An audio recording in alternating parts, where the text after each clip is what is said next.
피부병에서 치료받은 자는 누구나 하나님께서 정한 정결 규례를 행하여야만 합니다.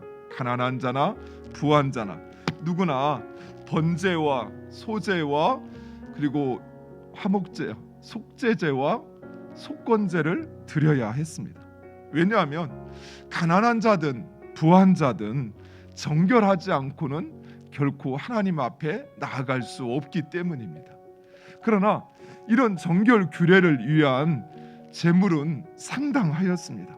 그래서 하나님은 가난한 자도 드릴 만한 재정적 여력이 없는 자를 위한 그들을 위한 정결 규례를 말씀하시는 것입니다.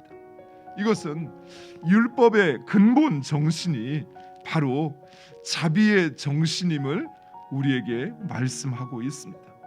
율법은 하나님의 백성들로 하여금 하나님의 백성답게 살게 하시기 위하여 주신 것입니다. 높은 기준을 정해놓고 그 기준에 따르지 못하면 너희는 복 받을 수 없어 이렇게 하기 위하여 만든 것이 아니라 누구나 하나님의 백성으로 거룩한 삶을 살아가기 위하여 하나님께서 정하신 규례인 것입니다. 하지만 이스라엘 백성들은 이러한 율법을 오히려 자기 자랑과 정죄의 도구로 삼아 다른 사람을 판단하고 정죄하는데 사용했던 것입니다. 먼저 알고 먼저 된 자는 나중된 자 또는 신앙적 지식이 부족하거나 연약한 자를 결코 업신 여겨서는 안 되는 것입니다. 오히려 먼저 된 자, 또 신앙적 지식을 알고 있는 자는 무엇을 행하든 겸손과 온유함으로 해야 합니다. 사랑으로 서로를 용납하고 기다려주는 것, 그것이 우리로 먼저 알게 하시고 믿게 하시고 그리고 우리에게 은혜를 베푸신 하나님의 뜻이라는 거예요.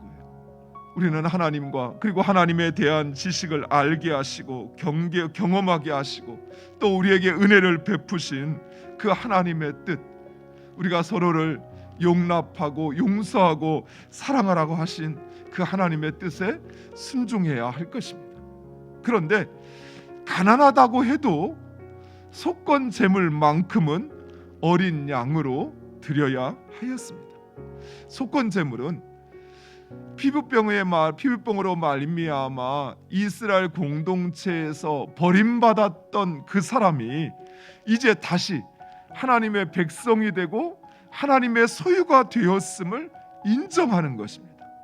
그래서 속건 제물은 단순히 우리의 죄, 그 죄만을 사하는 것이 아니라 바로 우리 자신을 제물로 드리는 것입니다. 하나님께서 원하시는 것, 그것은 제물이 아니에요. 하나님께서 원하시는 것은 바로 우리 자신입니다. 하나님은 하나님의 백성된 우리가 정결하고 진실하기를 원하시며 또 그 하나님의 백성에게 은혜 베푸시기를 원하시는 것입니다. 많은 제물을 드리는 것, 그것이 축복이 아닙니다. 정결한 마음, 거짓이 없는 믿음, 그리고 그 하나님의 은혜를 기억하는 마음이 축복이라는 것이에요. 감사는 진정 하나님을 영화롭게 하는 제사입니다. 감사는 우리 자신을 하나님 앞에 제물로 드리는 제사인 것입니다. 그래서 우리는 항상 그 하나님께 감사해야 합니다. 특별히 나에게 좋은 일이 있고 내가 원하는 대로 잘 되어서 감사하는 것이 아니라 나의 삶에 이루어지는 그 모든 것에서 감사할 때 하나님은 영광 받으시는 거예요. 감사는 하나님께서 나에게 주신 그 모든 것, 또 내게 있는 그 모든 것이 내 것이 아니라 하나님의 것이라고 하는, 하나님의 은혜라고 하는 사람만이 행할 수 있는 것이에요. 그래서 감사는 내 입술의 고백이 아니라 내 삶, 내 몸 전체를 드리는 제사인 것이에요. 우리에게 주신 그 모든 것에 감사하시기 바랍니다. 그리하면 하나님, 감사하는 자에게 은혜 베푸시기를 원하시는 하나님, 그 하나님께서 내가 받은 그것보다 더 크고 더 영광스러운 것, 그것을 우리에게 허락하실 것입니다.